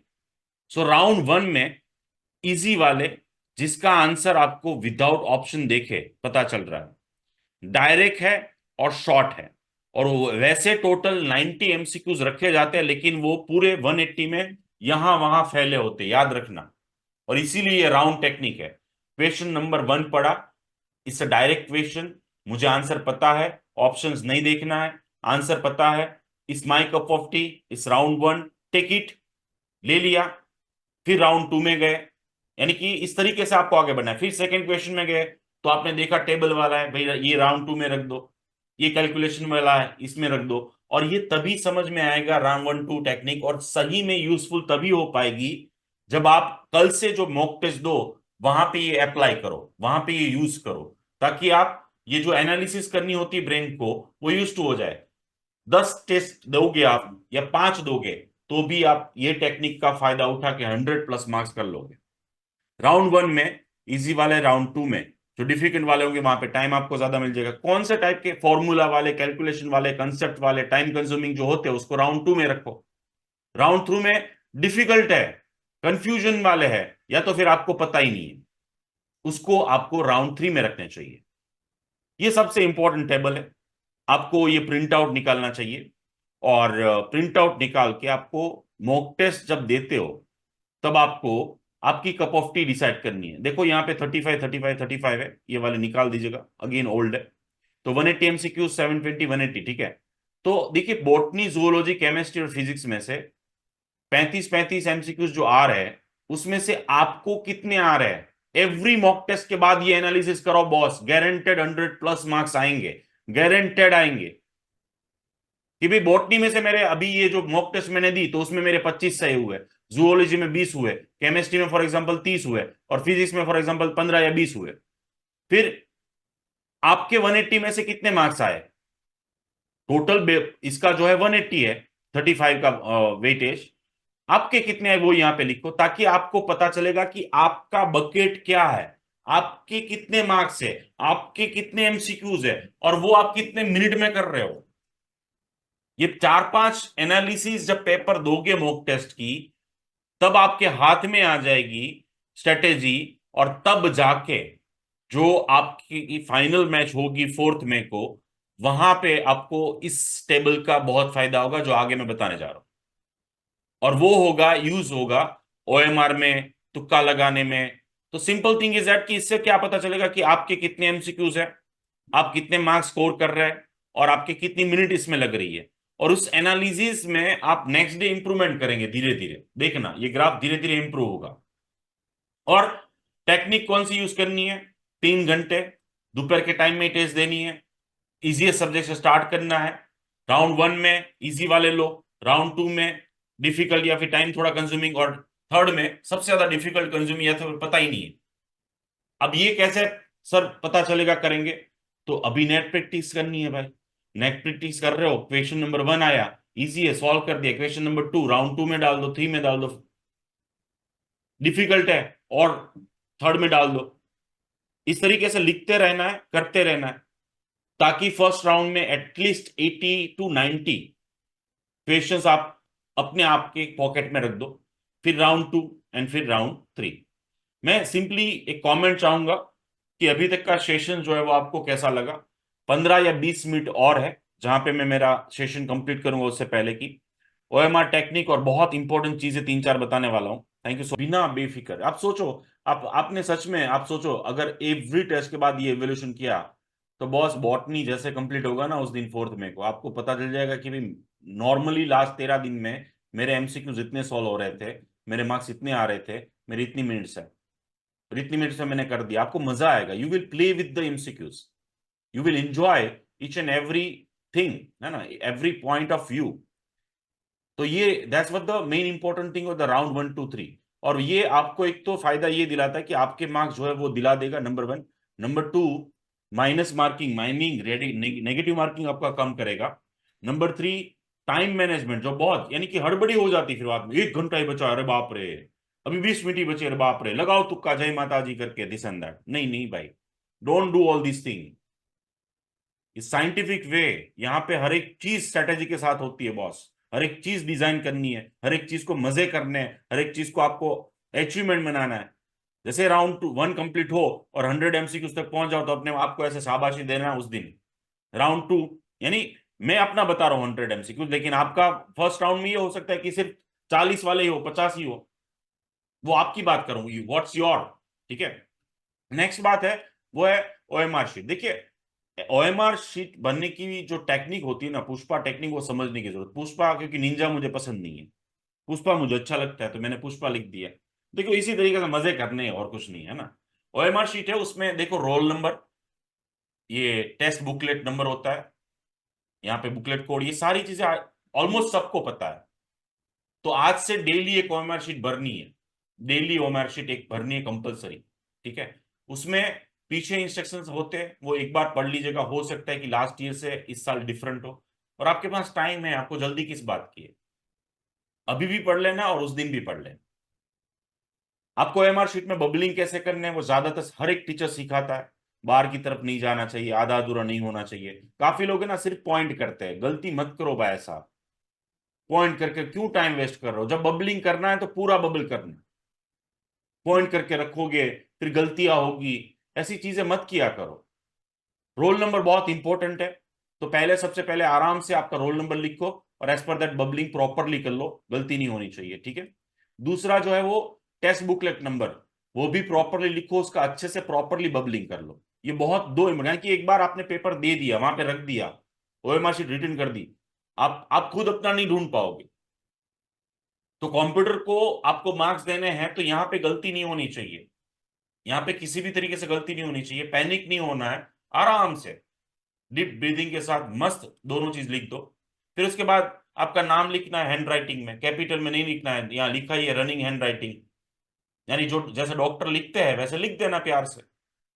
फादर का नाम जैसे डॉक्टर लिखते हैं, दवाई लिखते हैं, वैसे लिख देना। मदर्स का नाम लिख दो। फिर उसके बाद एक सिग्नेचर विद टाइम लिखना है, नॉर्मली जो सिग्नेचर करते हो, दैट्स व्हाट द रिक्वायर्ड। ये सारी फील्ड आपको यहाँ पे फिलअप करनी होती है। ठीक है। फिर उसके बाद नेक्स्ट चीज जो मैं बताना चाहता हूं कि भी बेसिकली क्या होता है, बहुत इंपॉर्टेंट साइकोलॉजी है, बहुत साइकोलॉजी। अगर आप में से किसी ने अभी टेस्ट दे रहे हो, ओएमआर शीट यूज कर रहे हो, तो देखो हम लोग है ना, हम इंसान हर चीज से डरते हैं। यानी मैं फॉर एग्जांपल यहाँ पे फिजिक्स सॉल्व किया मैंने, और फिजिक्स के 10 क्वेश्चन किए, और फिर उसके बाद मैं उसका बबलिंग कर रहा हूं, और उसमें पहले 3 क्वेश्चंस के बी ऑप्शन आ रहा है, सेकेंड ऑप्शन सही आ रहा है जो मैंने गैस किया था, और 3 बबल मुझे करना है 2 पे। अंदर से आवाज आएगी मैं गलत तो नहीं हूं, अंदर से ऐसी आवाज आती है।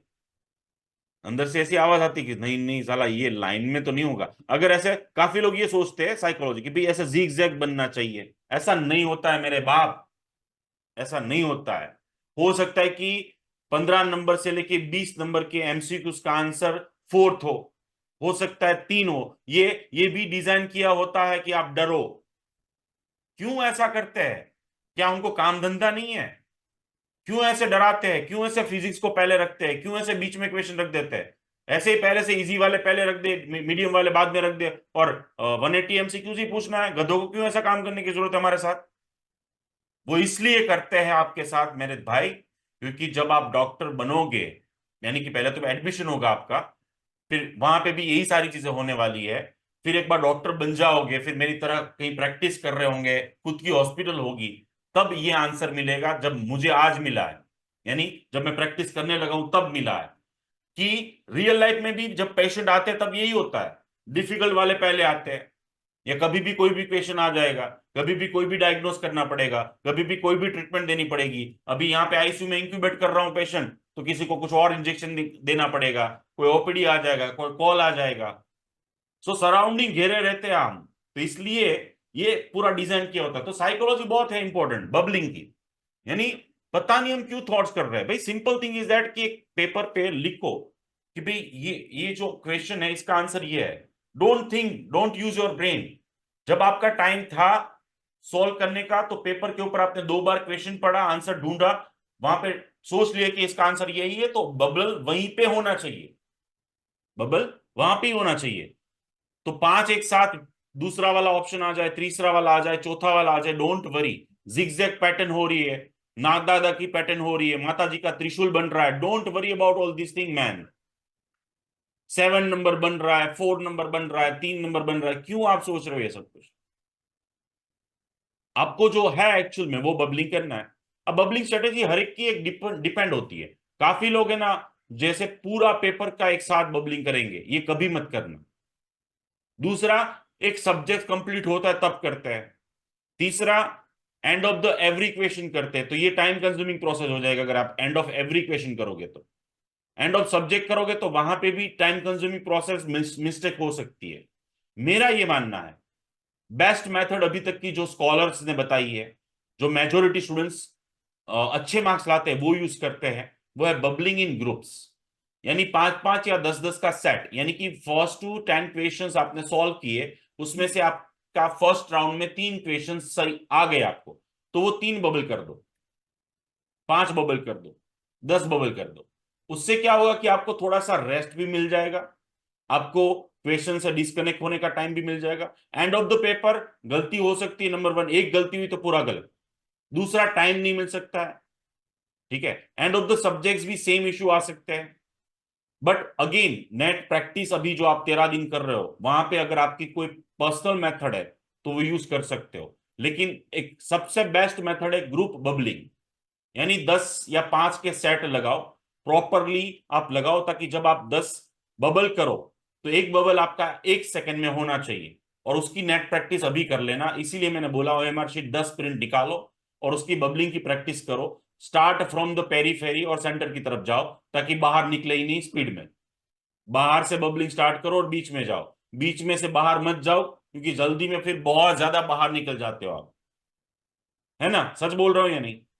तो सेंटर से नहीं स्टार्ट करना है, पेरीफेरी से स्टार्ट करो और बीच में जाओ। और 1 सेकंड में एक बबल होना चाहिए ताकि आपका टाइम बच जाए, और ग्रुप में बबलिंग करो। अब ये जो एमआर शीट होती है उसमें देखो, इंपॉर्टेंट ये है कि जो एमसीक्यूज 180 पूछे जाते हैं उसकी पूरी एक एनालिसिस बताऊं मैं। तो डायरेक्ट फैक्ट बेस है ना, 95 क्वेश्चन, यानी कि फलाना ढिकना है उसका शॉर्ट आंसर 4 होंगे। 95 एमसीक्यूज अप्रोक्सीमेटली नीट एग्जाम में पूछे जाते हैं। कंसेप्ट और एनालिसिस बेस 60 होते हैं, डायाफ्राम और ग्राफ बेस 30 होते हैं, कैलकुलेशन बेस 35 होते हैं। तो देखो 100 यानी कि 400 मार्क्स तो आपके है ही, फॉर एग्जाम्पल कह रहा हूं। बाकी जो है ये analytic and all the things base, वो प्रैक्टिस में मेक यू परफेक्ट। थोड़ी प्रैक्टिस करनी पड़ेगी आपको अभी। मैच लिस्ट वाले अगर मैं बात करूं तो 2023 में 19 क्वेश्चन पूछे थे, कैलकुलेशन वाले 19, तो 24 में 41, यानी इस साल भी 40 क्वेश्चन आएंगे मैच वाले, जो डब्बे होते हैं ना, 2 टेबल, कि मैच करो ए एंड बी को। कैलकुलेशन 23, तो इस बार भी 20 आने वाले हैं। असेशन वाले 4 थे तो अप्रोक्सीमेटली 4 तो आएंगे ही, 4 से 8 के बीच में आएंगे for example. On an average statement वाले 22 क्वेश्चन थे, फिगर वाले 30 क्वेश्चन थे, और स्ट्रेट फॉरवर्ड वाले 80 क्वेश्चन थे। तो लास्ट ईयर के पेपर सॉल्व करोगे तो आपको पता चल जाएगा किस तरीके से। मॉक टेस्ट दे रहे हो तो इसी तरीके से दो। अब उसमें आपको ये पता चलेगा कि ये जो सारे टाइप के क्वेश्चंस है मेरे भाई, उसमें से मेरे कौन से इजी वाले हैं, मैं कौन से टाइप के क्वेश्चंस को जल्दी से सॉल्व कर रहा हूं विद इन 40 सेकेंड, ताकि आपको राउंड 1 में पता चल जाए कि कौन से लेने हैं मुझे। राउंड 2 वाले कौन से, यानी कि कौन सी चीज, कौन से टाइप के क्वेश्चन में मेरा टाइम जा रहा है। This is what I am telling you कि एवरी मॉक टेस्ट के बाद एनालिसिस करना है, लिस्ट लिखना है। और कौन से वाले डिफिकल्ट है जिसमें ज्यादा टाइम जा रहा है या फिर मुझे नहीं आते। Yes, so this is what will help you. ये एनालिसिस आपको इस तरीके से हेल्प करती है कि भाई मेरे लिए इस टाइप में से जो क्वेश्चंस पूछे जाते हैं उसमें से मेरे लिए कौन से इजी है, मेरे लिए कौन से इजी है, मेरे लिए कौन सा डिफिकल्ट है। क्योंकि हो सकता है कि भाई लिस्ट वाले मैच वाले हैं उसमें मेरी मास्टरी हो, क्योंकि each and every person in this world is unique. अगर मैं बोल रहा हूं कि भाई further there are certain physics के कैलकुलेशन वाले कुछ क्वेश्चन एक स्टूडेंट्स के लिए बहुत डिफिकल्ट होते हैं, टाइम कंज्यूमिंग होते हैं, जब जहां पे दूसरे स्टूडेंट्स के लिए वो बहुत इजी है और फट से वो कर देते हैं, तो वो उनके लिए वो इजी में जाएगा, राउंड 1 में जाएगा।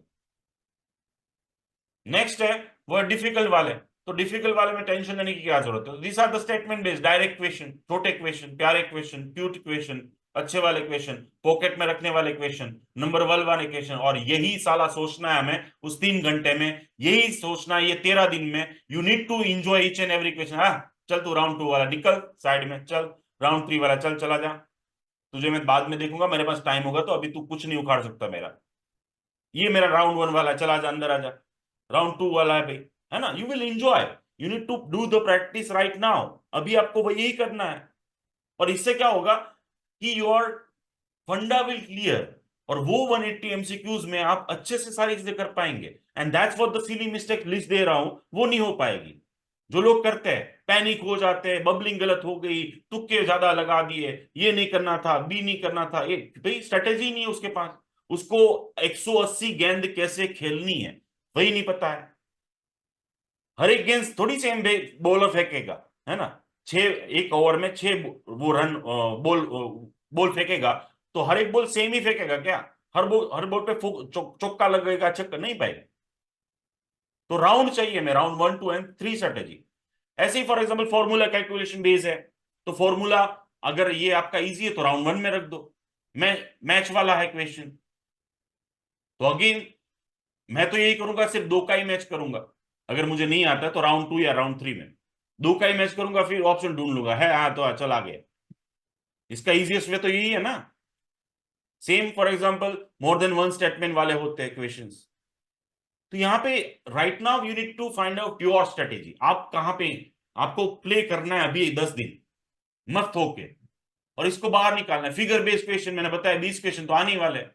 तो क्या प्रॉब्लम हो गया, पहले पूछो ये बायोलॉजी की कौन से चैप्टर की फिगर है, यहाँ की है भाई, तो अच्छा ये कौन से स्ट्रक्चर की। ऑप्शन देखो ही मत, क्योंकि ऑप्शन उन लोगों ने इतने समझदार करके रखे होते हैं ना कि आपको कंफ्यूज कर दे। हम्म? आप कंफ्यूज कर दे। One liner, one word, graph base होते हैं, और काफी लोगों को है ना इरिटेशन हो जाती है कुछ चीजें देख के। देखना आप 180 एमसीक्यूज में जो मैं दिखा रहा हूं ना, वो ग्राफ को देख के धड़कने बढ़ा देते हैं। भाई क्यों बढ़ा रहे हो, आपको नहीं देखना है, चलो ग्राफ इसको राउंड 2 में रख दो, उसको राउंड 3 में रख दो। मैंने फिर से बता दूं 180 में सब कुछ सेम नहीं है। अब इसमें तो यही कंफ्यूज हो जाता है, ए में क्या है, बी में क्या है, अरे ऑप्शन तो बाप रे। देखो भाई क्यों देख रहे हो वहां पे, सिर्फ एक ऑप्शन को पकड़ के रखो ना, एक को समझ लो, बी नहीं पता ठीक है चलेगा। अब ए से ही आप सही आंसर ढूंढ सकोगे इसमें से, but it's time consuming process, तो इसको सेकंड या थर्ड राउंड में रखना पड़ेगा। रीजन बेस्ड क्वेश्चन होते हैं, फॉल्स एंड ट्रू वाले क्वेश्चंस होते हैं। तो फर्क क्या पड़ता है, you should do the practice round 1, 2 and 3। That will save your time, increase your marks, negative marking के चांसेस कम होंगे, you will enjoy your paper, you will not gate stress, tension, कुछ नहीं होगा। एग्जामिनर की पॉलिसी फेल, एग्जाम जो बनाया उसकी मैंने वाट लगा दी अगर आपने ये यूज कर लिया, तो आपने वाट लगा दी अगर आपने यूज कर लिया। चाहे कितने भी गंदे इक्वेशन क्यों ना पूछ ले, क्या फर्क पड़ता है? You need to focus on what you have. यहां पे बहुत बड़ी गड़बड़ी होती है। तुक्का कैसे लगाना चाहिए, तो उसके लिए चार्ट चाहिए होगा। अगर आप ये चार्ट यूज कर रहे हो और इस चार्ट में ये निकल के आ रहा है कि आप 180 एमसीक्यूज में से 400 मार्क्स के एमसीक्यूज अटेंड कर रहे हो, 500 के कर रहे हो, 600 के कर रहे हो, 650 के कर रहे हो, 700 के कर रहे हो, यानी कि जो आपके मार्क्स एक्चुअल है, ये स्ट्रेटेजी यूज करके मैं गारंटी दे रहा हूं 100 प्लस कर पाओगे with in this 10 days. Do follow the daily time table routine. 1 से 6 में क्या करना है मैं सब कुछ बता चुका हूं, आपको सब कुछ याद होगा। अगर आपने ये कर लिया, ओपन चैलेंज दे रहा हूं, that will happen. And on 10 day you will message me, you will call me कि thank you for this thing. और फोर्थ के बाद सबसे पहला कॉल भी मेरे मेरे ऊपर ही आएगा, सर आई एंजॉय। ये पहला वर्ड होगा। और मेरा काम और मेरा आज का सेशन का मेन मतलब यही है कि डोंट गेट स्ट्रेस। एग्जाम की ऐसी की तैसी, जिंदगी के लास्ट मोमेंट तक साली एग्जाम आती है। डॉक्टर बनने के बाद भी एग्जाम आती है, पीजी करने के बाद भी एग्जाम आती है, 2 हॉस्पिटल के बाद भी एग्जाम आती है, हर एक क्षण पे एग्जाम आती है, हर जगह पे एग्जाम आती है। तो किस बात का टेंशन लेना है? We should enjoy it. तो तुक्का लगाने के लिए या फिर आपको गैस करना है, तो उसके लिए आपको चाहिए कि आपका क्या है, आप कितने मार्क्स के स्टूडेंट हो, आप कितने मार्क्स आपको आते थे, आ रहे हैं, वो नंबर पता होगा। फिर उसके बाद ही डिसीजन ले पाएंगे कि तुक्के लगाने चाहिए या नहीं। अगर आप फॉर एग्जांपल 500 के स्टूडेंट है या 600 के स्टूडेंट है, उतने मार्क्स आपने राउंड 1, 2 और 3 में कवर कर लिए है, तो फिर उसके बाद आप आगे वाली स्ट्रेटेजी अपना के 5-10 मार्क्स स्कोर कर पाएंगे ज्यादा। कैसे मैं बताऊंगा। लेकिन अगर आप फॉर एग्जांपल 400 के स्टूडेंट है या 500 के स्टूडेंट्स है, लेकिन अभी जो जो स्ट्रेटेजी आप अपना रहे थे उसमें 300 तक पहुंचे है, तो यहां पे ये बात शो कर रही है कि मुझे कुछ मार्क्स गेन करने पड़ेंगे with help of scientific strategy. जय माता जी स्ट्रेटेजी नहीं, आंखें बंद करके जहां पे बबल हो वहां पे नहीं, या फिर अक्कड़ बक्कड़ बम्बे बोल के वहां पे जहां पे पेन जाए वहां पे नहीं। कहीं पे भी तुक्के नहीं लगाने हैं। सभी बी करके आ जाए, सभी सी करके आ जाए, सर 1 मिनट टाइम नहीं है, कुछ भी ऐसा नहीं करना है। First you need to know आप कितने एमसीक्यूज के आपके खुद के हैं राउंड 1, 2, 3 स्ट्रेटेजी अपनाने के बाद। देन कितने मार्क्स कवर अप कर रहे हो और कितने मिनट में कर रहे हो, है ना, कितने मिनट में कर रहे हो। नेक्स्ट, ये आपको अब राउंड 1, 2 स्ट्रेटेजी से जैसे सॉल्व करेंगे, जैसे आपने राउंड 1, 2 किया और आपके फॉर एग्जांपल जितने मार्क्स थे उतने कवर अप हो गए, तो round 3 will decide what you should do. Gas और तुक्का लगाने नहीं चाहिए जब आप अपना टारगेट अचीव कर चुके हो, या तो फिर 100% रिस्क है, यानी कि वो टॉपिक आपको पता ही नहीं है, जो ये 13 दिन या फिर अभी तक आपने पढ़ाई उसके बारे में की ही नहीं है, कुछ समझ में ही नहीं आ रहा, उसके ऑप्शंस नहीं पता है, थोड़ा सा भी आप एलिमिनेशन नहीं कर रहे हो, 4 ऑप्शन में से 2 ऑप्शन को भी नहीं निकाल पा रहे हो, एक ऑप्शन को भी नहीं निकाल पा रहे हो, यानी कि वहां पे रिस्क 100% है कि आप गलत हो। अगर आप अपना टारगेट अचीव कर नहीं पा रहे हो, ठीक है, और 50-50 रिस्क है, यानी कि 2 ऑप्शन में ही कंफ्यूजन है, तो आप एटलीस्ट 10 से 15 एमसीक्यूज का गेस और तुक्के के बारे में सोच सकते हो। अब 10 से 15 इसलिए क्योंकि 10 में से जुगाड़ के नियम के अनुसार 25% क्वेश्चन सही पड़ जाते हैं जुगाड़ के अनुसार, और बाकी के गलत होंगे तो भी आपको +4 मार्क्स मिलेंगे, यानी नुकसान नहीं होगा। लेकिन अगर 40-50 क्वेश्चन के बारे में आप गेस का सोच रहे हो, तुक्का का सोच रहे हो, तो वो गलत बात है। गेस और तुक्का 10 से 15 के बीच में होना चाहिए, but not more than 15 MCQs, और वो भी अगर आप अपने टारगेट पे नहीं पहुंच रहे हो। टारगेट मीन्स व्हाट, मैं बता चुका हूं ऑलरेडी, टारगेट ही है आपका खुद का। लालच में मत फंसना, याद रखना, बुरी बला होती है। 50-50 रिस्क है, यानी कि 50% आपको पता है, वो पढ़ा है आपने, सिर्फ कंफ्यूजन 2 ऑप्शन में हो रही है, तब आपको गैस करना चाहिए। और उसमें जो टेक्निक यूज की जाती है वो ये 5 टेक्निक है। नंबर 1 एलिमिनेशन, यानी कि आप 2 ऑप्शन को एलिमिनेट करो, ठीक है, 2 ऑप्शन को एलिमिनेट करो, और बाकी के जो दो बचे हैं उसके ऊपर वर्कआउट करो रेट्रोगेड में, कि ये टॉपिक में क्या था, इसमें क्या था, क्योंकि ये थर्ड राउंड में होंगे। और थर्ड राउंड में आपके पास 80 सेकेंड है, याद रखना 80 सेकेंड है, हो सकता है थोड़ा ज्यादा हो। दूसरा जो है ना, जो तुक्के लगाने होते हैं जहां पे एमसीक्यूज होते हैं उसमें एक्सट्रीम वैल्यू वाले होते हैं, यानी कि जैसे 10 लिखा है, 15 ग्राम लिखा है, और वहां पे ही 100 ग्राम लिखा होगा, तो जो एक्सट्रीम वैल्यू वाला होगा वो सही होगा आंसर हमेशा। बड़ी रकम, बड़ी अमाउंट, बड़ी चीज, बड़ा सेंटेंस, बड़ी कोई भी चीज होगी वो सही होगा। आप एक बार ये सारी चीजें सोचना, यानी कल से आप जब मॉक टेस्ट देंगे, मिनिमम 10 मॉक टेस्ट दो भाई। आप 10 से 12 घंटे पढ़ रहे हो तो 2 घंटे और ज्यादा ऐड कर देना, जो मैं आगे बता चुका हूं। और ये सारी टेक्निक यूज करना, और उसमें जब 3 राउंड स्ट्रेटेजी अपनाओ तो थर्ड राउंड में आपको क्या करना है, एलिमिनेशन करना है, एक्सट्रीम वैल्यू के ऊपर जाना है। ट्रू एंड फॉल्स में ऑलवेज याद रखना 90% केसेस में ट्रू वाला ऑप्शन सही होता है। और ये मैं ऐसे ही नहीं बोल रहा हूं, मैं 10 साल के पेपर को एनालिसिस करके बोल रहा हूं, हाँ भाई, ठीक है। तो ये आपको हेल्प करेगा एलिमिनेशन में, 50-50 करने में, ऑप्शन को ढूंढने में, तुक्का लगाने में। सिमिलर ऑप्शंस जो होते हैं वो ऑलवेज उसमें से कोई एक सही होता है, यानी कि फोर फोर है एक ऑप्शन और 0.4 ऑप्शन है ना, तो वो ज्यादा ज्यादा चांसेस है उसमें से कोई एक ऑप्शन सही हो, जिसकी लेना देना ही कुछ नहीं है उस क्वेश्चन से, उस जगह से, उस टॉपिक से।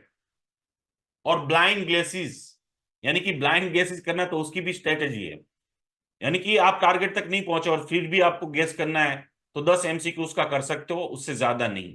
बट अगेन मैं कह रहा हूं कि आपका टारगेट अचीव हो चुका है तो डोंट डू दैट। और इसका मैं एक आपको शॉर्ट वीडियो है 30 मिनट्स का, वो भेज दूंगा, क्योंकि वो एग्जाम्पल के साथ है। अगर मैं यहाँ पे एग्जाम्पल दे दूंगा तो वो 1 घंटा चला जाएगा।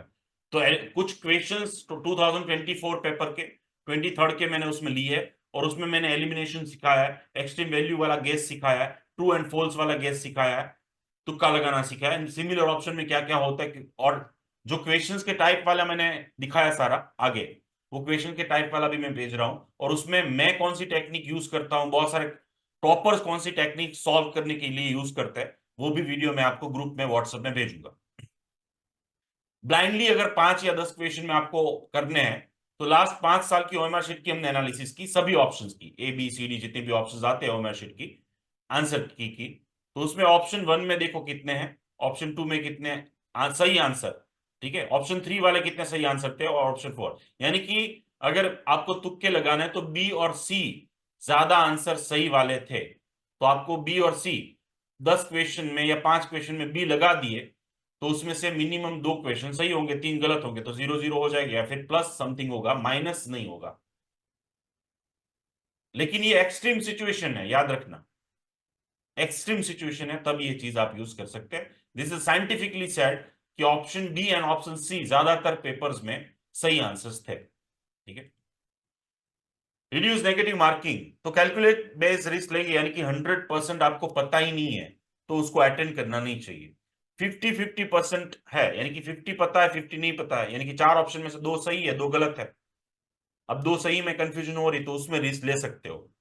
और 70-30, तो 70-30 है, वहां पे कम रिस्क लेना चाहिए, कम अटेंड करना चाहिए, यानी उसमें भी आपको एक टेक्निक यूज करनी पड़ेगी कि मेरे थर्ड राउंड में 30 क्वेश्चन बचे हैं। अब 30 क्वेश्चंस में से जो 100% नहीं आता है उसके ऊपर क्रॉस सीन लगा दो कि इसको मुझे तुक्के नहीं लगाना है, इसके ऊपर गेस नहीं करना। जो 50-50 वाले हैं उसके ऊपर आप, मैंने जो टेक्निक बताई, जो बताया, उसके ऊपर वर्कआउट कीजिए। यस। आगे 10 मिस्टेक्स कौन सी आपको नहीं करनी है, ज्यादातर मैं बता चुका हूं आपको, लेकिन एक लिस्ट देना चाहता हूं ताकि ये प्रिंट आउट करके आप अभी जब नेट प्रैक्टिस करो 13 दिन, तब आप उसको यूज कर पाओ। ओएमआर शीट में गलती नहीं होनी चाहिए। विदाउट रीडिंग, बिना पढ़े क्यों आप ऑप्शन देख रहे हो, क्यों आप क्वेश्चन को अटेंड कर रहे हो, चाहे कितना भी पता हो, सेम पैटर्न का क्वेश्चन, सेम एमसीक्यूज आ जाए, आपको दिख रहा है कि ये सेम ही है, फिर भी 2 बार क्वेश्चन पढ़ो, फिर भी 2 बार क्वेश्चन पढ़ो, और फिर उसके बाद ही आपको उसका फाइनल आंसर करना है। ओरल कैलकुलेशन करते रहो, 1 से 2 होगा, 2 का 2 का बटा ये होगा, नहीं भाई, वहां पे साइड में है जगह। Why you are doing the oral calculation? जो भी करना है वो पेपर के साइड में करो ना भाई, अच्छे से। रफ वर्क के लिए जगह है, वहां पे करो। ओरल कैलकुलेशन जो है ना, बहुत बड़ी प्रॉब्लम में फंस सकते हो। एंड सिंगल मिस्टेक, आपके जो आपकी कप ऑफ टी थी, आपका बकेट था, आपके जो मार्क्स आप ला रहे थे, आपकी मेहनत का था, वो चला जाएगा आपके हाथ से और डायरेक्टली माइनस मार्किंग हो जाएगी। गेस विदाउट बेस, ऐसे ही बैठे बैठे गेस मार रहा होगा, कोई रिलेशन पता नहीं है, बस ऐसे ही कि मुझे लग रहा है कि इसका आंसर यही होगा। भाई किस बात से लग रहा है तुझे, पूछ ले अपने आप से। और यही प्रैक्टिस करनी है, ओवर कॉन्फिडेंस, बिना वजह। ये चैप्टर मेरा पसंदीदार है, सब्जेक्ट मेरा पसंदीदार है, या फिर जो क्वेश्चंस मैंने मॉक टेस्ट दी थी उसमें से ही कुछ क्वेश्चन सेम आ गए, फिगर वाले सेम आ गए। अब उसमें क्या होगा, ओवर कॉन्फिडेंस में आप एक की जगह बी पे लगा दोगे, बी की जगह सी पे लगा दोगे। You need to attend. Driving करते हो तो ओवर कॉन्फिडेंस से नहीं होता, ऑपरेशन करोगे फ्यूचर में ओवर कॉन्फिडेंस से नहीं होगा, पेशेंट को ओवर कॉन्फिडेंस से चेक नहीं करोगे। तो ये सारी चीज वहां पे भी यूज होगी जो प्रैक्टिकल लाइफ में आने वाले हो आप। रोंग ओएमआर बबलिंग, इस पेशेंट की जगह पे इसमें ऑपरेशन कर दोगे तो क्या होगा, राइट पैर की जगह लेफ्ट में कर दोगे तो क्या होगा, कॉम्बीफ्लाम की जगह कोई और दवाई दे दी कि तो क्या होगा, बुखार की जगह कोई और दवाई दे दी कि तो बबलिंग, बबलिंग में गलती होगी ही नहीं अगर आप स्ट्रेटेजी अभी से यूज करोगे। ओवर स्पीड, किस बात की जल्दी है, round 1 2 3, you know, you must know कि राउंड 2 में मुझे 40 सेकंड में सॉल्व करना है। अभी लो, स्टॉप वॉच रखो और राउंड 1 को अटेंड करो, क्या जल्दी है। देखो अपनी स्पीड राउंड 1 में कितनी जा रही है, राउंड 2 में कितनी जा रही है, राउंड 3 में कितनी जा रही है। 50 रुपए का प्लास्टिक का आता है स्टॉप वॉच, मोबाइल में भी आता है, लेकिन मोबाइल प्रॉब्लम ये है कि मोबाइल में फिर वो इंस्टाग्राम फेसबुक यूज करने लगेंगे। वाइल्ड केसेस, पता नहीं क्यों, आई डोंट नो, ऐसे ही गुस्सा आ जाता है, मैंने कर दिया बबलिंग। अरे भाई किस बात का गुस्सा है तुझे, किस बात की जल्दी थी, किस बात की हड़बड़ी थी। ये भी तो सोच, 2 years इक्वल टू ये 3 घंटे है। ये भी तो सोच, तूने 2 साल तक कितनी मेहनत की है, किस बात का वाइल्ड हो रहा है। एग्जाम के बाद 6 बजे 5 बजे जब तू बाहर निकले तब वाइल्ड हो जाना, तब लेटने लगना बाहर जाके, कुछ भी करने लगना, but don't do all this stuff in this 3 hours। Last minute में बबलिंग करोगी, लास्ट मिनट में रिवाइज करूंगा, लास्ट मिनट में ये कर लूंगा, क्यों भाई।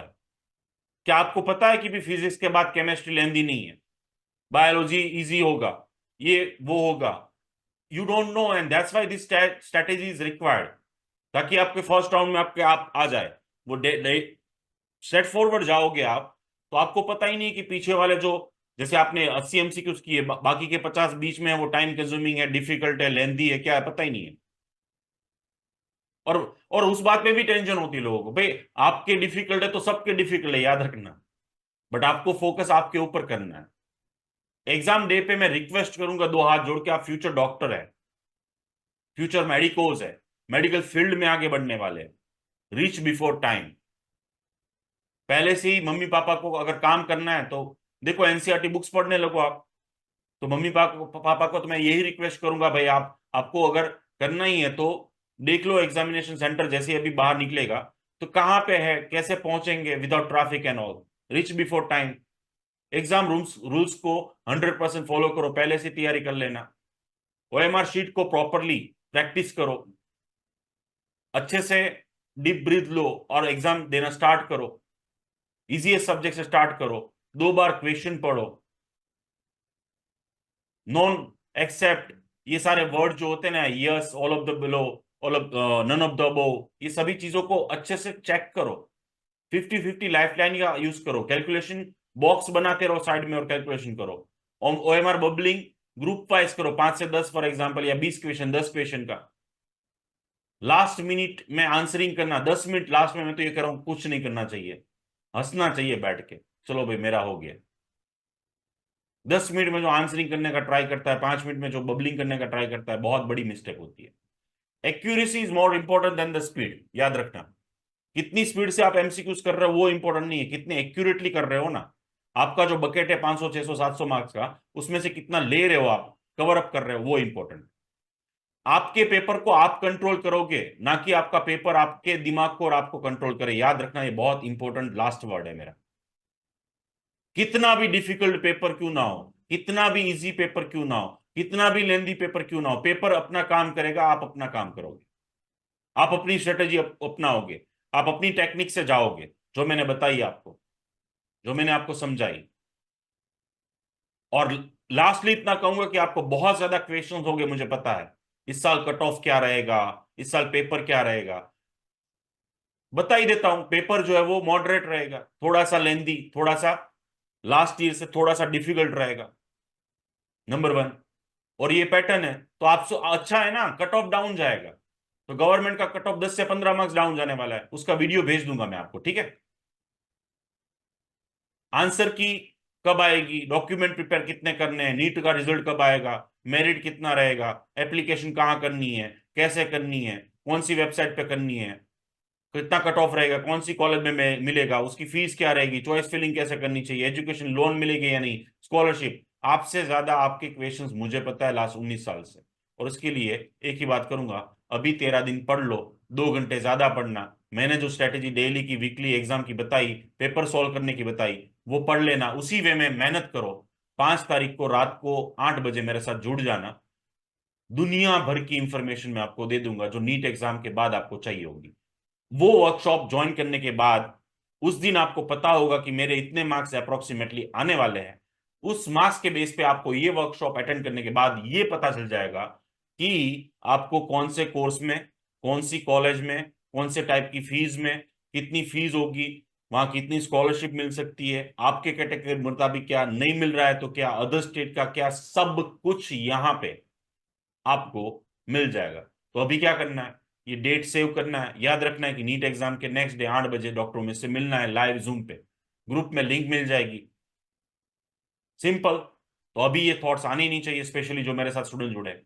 नेक्स्ट, ऑनलाइन वर्कशॉप्स हर टाइप के हैं, इंडिया के एडमिशन के बारे में, रूल्स रेगुलेशन के बारे में, ये पूरा लिस्ट रहा, जो जून जुलाई तक चलते रहेंगे। हर एक चीज की आपको अपडेटेड इंफॉर्मेशन वीडियो के माध्यम से, सेमिनार्स वर्कशॉप के माध्यम से, ऑफलाइन राजकोट, वडोदरा, जामनगर, भावनगर, पालनपुर, पाटन, मुंबई, दिल्ली, इतने सिटीज में मैं जाने वाला हूँ, डेट फिक्स है।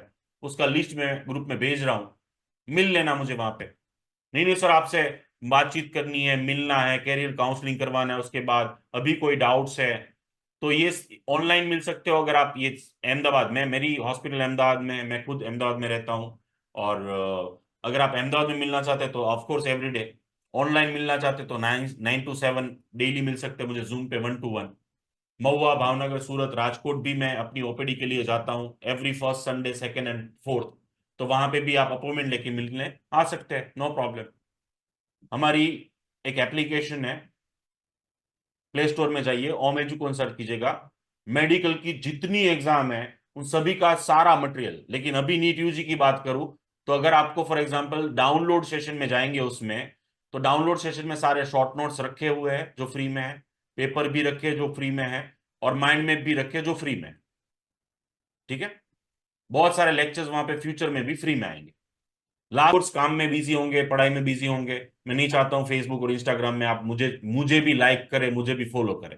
अगर पेरेंट्स है तो प्लीज आप लाइक कर सकते हैं, फॉलो कर सकते हैं, ज्वाइन हो सकते हैं, वहां पे एजुकेशन रिलेटेड हर एक इंफॉर्मेशन आपको मिलेगी। सेम यूट्यूब पे सारे वीडियोस मेरे ऑनलाइन अवेलेबल है, फ्यूचर के भी, पास्ट के भी। तो वहां पे आपको education related, NEET UG related, medical related सारी चीजें मिलती रहेगी। This is your life line number 24/7।